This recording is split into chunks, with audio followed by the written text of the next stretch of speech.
Welcome, you Scrubboards. This is going to be another replay cast today with the T29 heavy tank, driven this time by Yvayne. This is one of the newer vehicles that was introduced in patch 1.59, and he's going to be playing this vehicle and demonstrating its capabilities for us on the Port of Novorossiysk map. He's going to start off the game here by advancing along the coastal road and looking for some targets and some initial engagement opportunities right at the start here.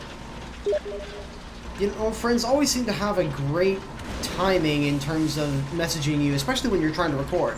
Thanks, Gogs. Alright, so we're coming up on the first shots of the game here. The STR-V81 disabled a King Tiger on the other side of the road there. There it is. And Yvonne's going to take a kind of a lucky shot here. And manages to just graze the bottom of the lower glacis there for the King Tiger and goes in and takes him out. Now, with the introduction of the T29 in 1.59, this most recent patch, they added a new shell for the American 105mm guns, the T13 APC-BC round with an HE filler in it. And the HE filler has something about 178 grams of explosives off the top of my head, which allows this thing to be extremely hard-hitting and have decent penetration to still take out most targets at its tier. Now, where the T29 really starts to struggle is when it starts to face those 7.0 and up vehicles. 6.7 and below, the T29 has no problems dealing with those vehicles. And even some of the 7.0 vehicles it doesn't have a problem with, it's when you start running into vehicles like Yag Tigers, T54s, and IS3s where the T29 really starts to struggle.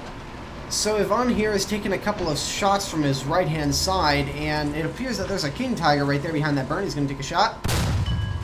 And that miss was a little bit high and right. That may not be totally apparent here, but Yvayne here is actually making one of the most critical mistakes you can do while you're playing the T29, and that's not moving between your reloads. As I said before in my T29 Unicorn review, one of the best things you can do while you're playing the T29 is angle your armor and then move the hull back and forth erratically to throw off the enemy's aim so that way they can't get a fix on your weak spots. Now, luckily, Yvayne here is not being directly engaged by the King Tiger. The King Tiger is engaging one of his friendly T29s off to his left, and he aimed and put a great shot right through the front of the King Tiger's face and delivered him some freedom. Now, Yvayne is doing the right thing here and is scanning for other targets using his binocular view. For those of you newer people to War Thunder Ground Forces, if you don't already know, you can bind this binocular view by going into your view controls and putting it into whatever button you want to use. I personally prefer to put it on B for binoculars, but some people prefer it for like one of their mouse buttons or one of the other keys down there. But the binoculars are probably one of the most important tools you can utilize in ground forces, especially in RB and SB. I mean, if Yvayne hadn't used his binoculars there, he probably wouldn't have been able to spot that Yag Tiger that was slightly down the road, which is probably what influenced his decision, other than the fact that his gun barrel has been hit, to pull back here and try his luck somewhere else, and maybe on another flank. Alright, so we're going to fast forward here until a little bit after he repaired his gun barrel, and he's traveling down the street to maybe get a different angle on the engagement that's taking place around the town square. And right there, a shell just whizzed through and took out that telephone pole, so that tells him that somebody's got sight line down here. Now, pulling out this far into the street to simply look down the road is a bit risky, especially after a shell just came through there. That's a bit of a ballsy move. I mean, and he's very lucky that nobody was actually looking down there, and that may have just been a stray round. Now, Yvayne has been doing a pretty good job here of keeping a situational awareness about him. He's looking through his binoculars, he's checking to his front, there's a street to his right, and he's pretty sure he's got friendlies on his left, so he's going to check the right-hand street. Make sure that nobody's trying to outflank him here. And then he's going to decide to turn down this street and see if he can get an even better position.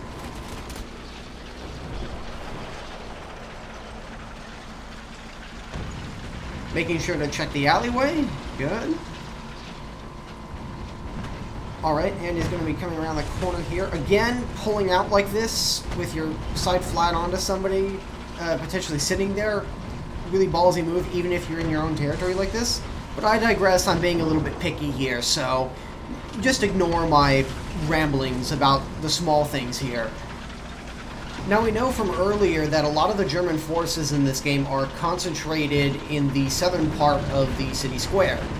However, some of them have branched out to the northern area, like this Panther. yeah, that didn't end well for him.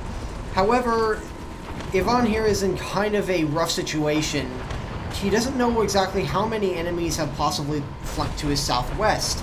Now, he does have some friendlies over there, but with all the alleyways here and all these side streets, it's quite easy for a vehicle to simply flank another one or drive right past unsuspecting allies. So you've got to keep your head on a swivel when playing in city maps like this.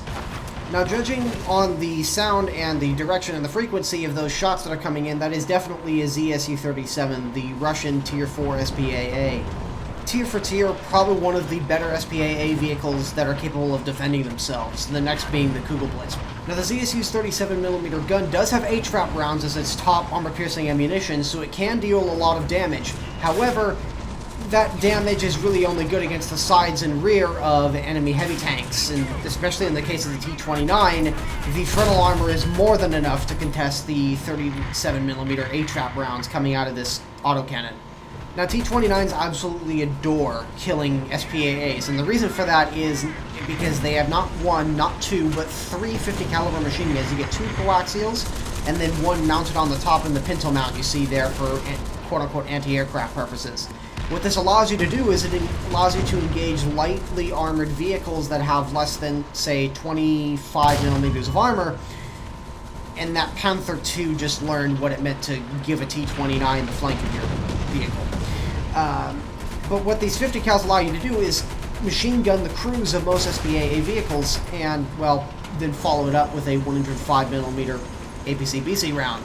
Now, I can already hear some of you out there going, Miles, so many other vehicles can easily kill SPAAs, and why is this one so much more special than that? And the reason for that is, like I said, the 350 caliber machine guns. I mean, very few other nations have heavy caliber HMGs like the 50 caliber. The closest being the Russian Dishka or the 14.5mm KPVT on the Russian Tier 5 vehicles and Tier 4 vehicles. And especially in the case of the T29, because it has a much longer reload than your average vehicle at this tier, it needs those 350 cals so that it can save some ammunition. And by the way, hi Mr. Tiger P. Goodbye, Mr. Tiger P. Oh god, I love this gun. And I mentioned just before that T29 just freed that Tiger 2P, that the reload on this tank is slightly longer than your average vehicle. And that's because its standard reload at best comes out to about 12.4 seconds. Well, hello there, Mr. T44. Are you lost?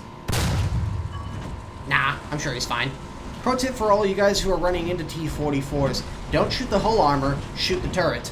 The only exceptions to this rule are going to be the British Tier 4 20-pounder guns and up. And even then, this is only with APDS ammunition, and that's because APDS does very, very well against sloped armor.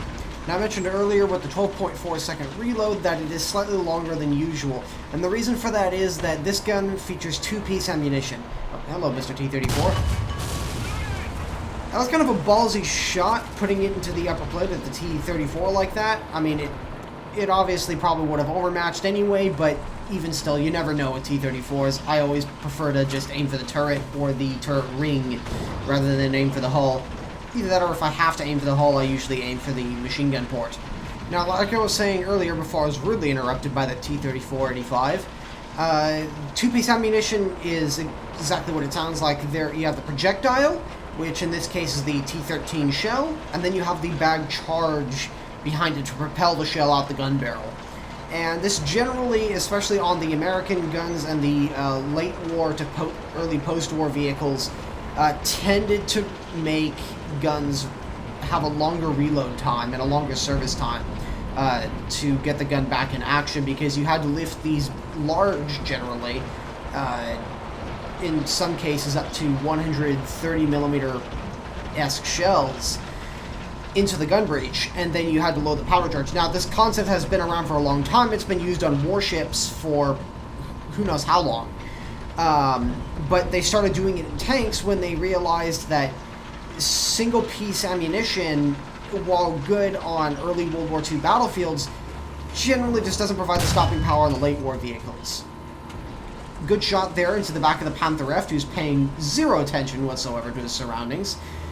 However, I probably would have preferred that he put the shot right into the engine block rather than simply put it into the back of the turret, though I can see his reasoning for that. Now, one of the good examples of two-piece ammunition is the American long-barrel 90mm gun that you get on the Super Pershing.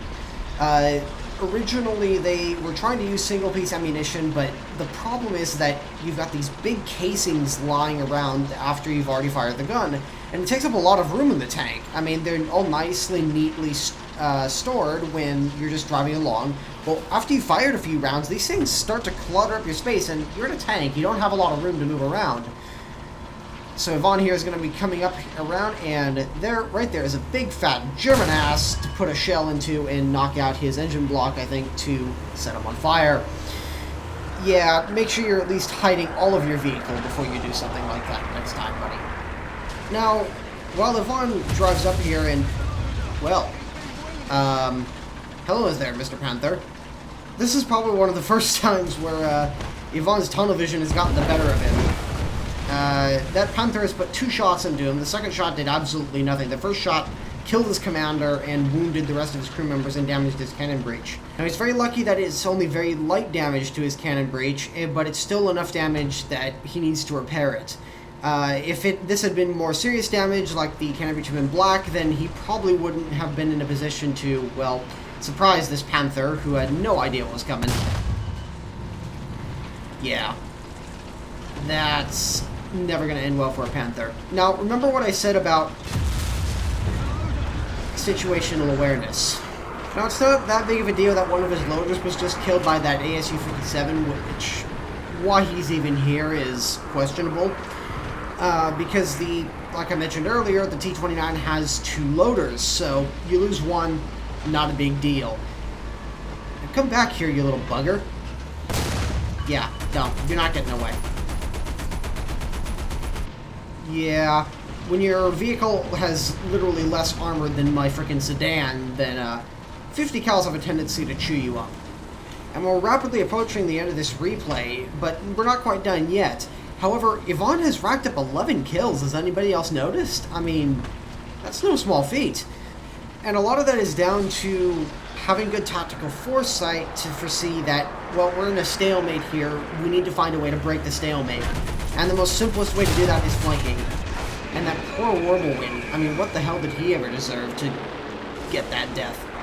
Now, I think it's pretty fair to say that his team have won this match. I mean, he's pushed deep into the enemy base, wiped out several vehicles, and taken very little damage to himself, only losing 2 crew members in the process. And he's picked up 12 kills at this point.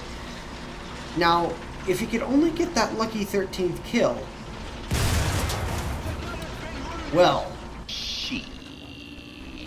This is not looking very good here. He's lost his turret ring, and I think he has a disabled gun breech as well. And this Panzer IV can literally do anything to him that he wanted to.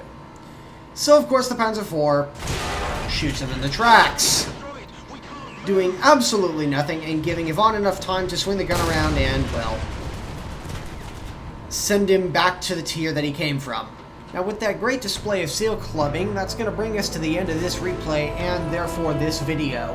If you guys are curious on how to send in your replays to potentially get them covered in either my voice, personally, or the robot voice, please send in your replays to manymilesaway96@gmail.com. Please include your in-game name, game mode, a short description of what happened, and a result screenshot if you have it. If you don't, it's not required, but it always helps me with the videos. As always, this is Many Miles Away, signing off. Have a good one.